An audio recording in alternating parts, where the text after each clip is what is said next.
Dinakdakan ng harap-harapan ni Dorian Finney-Smith si Miles Bridges, mga idol. Literal na meet me at the rim. Ito na ata ang sinasabi nila na take your own medicine. Los Angeles Lakers versus Charlotte Hornets. Yan ang i-recap natin sa video na to. Tara mga idol, samahan nyo at pag-usapan natin kung ano nga ba talaga nangyari sa laban na yan. Walang nagawa ang Charlotte Hornets para pigilan ng isang Anthony Davis. Para sa mga hindi nakapanood ng laban, sa first quarter pa lang nakapagtalaan na kaagad si DeBrow ng double-double with 21 points, 11 rebounds at 2 blocks. What a game para kay AD, mga idol, no? Sa mga hindi nakakaalam, first time to na nangyari sa kanyang NBA career na makapagtala ng double-double sa isang quarter. Walang yan.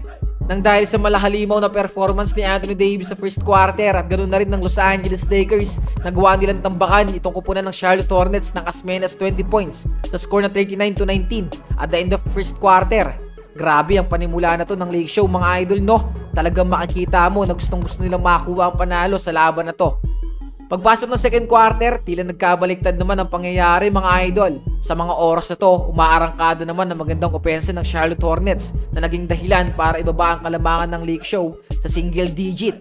Grabe, mga idol, no? Sobrang bilis talaga ng pangyayari. Pero ang nakakalungkot nga lang na ibaba man nila ang kalamangan sa single digit at the end of the second quarter, meron naman silang naging problema. Ito ay matapos ma-injury nila Melo Ball. At ayon sa report, hindi na siya makakabalik sa laban na yon. Pagsapit ng second half, mas naging intense ang laban sa pagitan ng Los Angeles Lakers at Charlotte Hornets. Kaya naman talagang masasabi natin na bilog talaga ang bola.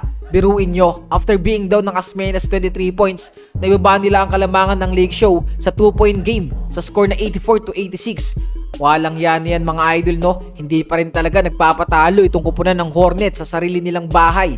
Pagpasok ng fourth and final quarter, gamit na gamit naman ng Los Angeles Lakers ang big man nila na si Jackson Hayes. Siya ang dahilan kung bakit patuloy pa rin nilang nahahawakan ng kalamangan sa mga oras na to.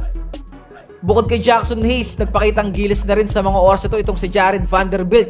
Vando turning defense into offense. Grabe yung effort ni Vando, mga idol, no? Ibang klase talaga yung mga hustle plays niya. Well, sa katunayan, isa si Vando sa naging dahilan kung bakit naibalik ng Lake Show ang kalamangan nila sa double digit sa score na 98-88. Dahil sa patuloy na pagiging agresibo ng mga malalaro ng Los Angeles Lakers, nakuha nila ang panalo laban sa mismong bahay ng Charlotte Hornets sa score na 112-107. Para sa mga di nakapanood, pinangunahan ni Anthony Davis ang opensa ng Lake Show matapos makapagtala ng 42 points with 2 assists at 23 rebounds. What a game para kay AD, mga idol, no? Samantala, tinapos naman ni LBJ ang laban na to na nakapagtala ng 22 points, 8 assists at 7 rebounds. AR-15 with 17 points, 6 assists at 5 rebounds. Habang si Max Christie nakapagtala naman dito ng 10 points with 3 assists at 2 rebounds. Grabe ang pinapakita ng Lake Show, mga idol, no? 4 in a row na silang nananalo. Sana manalo pa sila bukas sa laban nila kontra 76ers.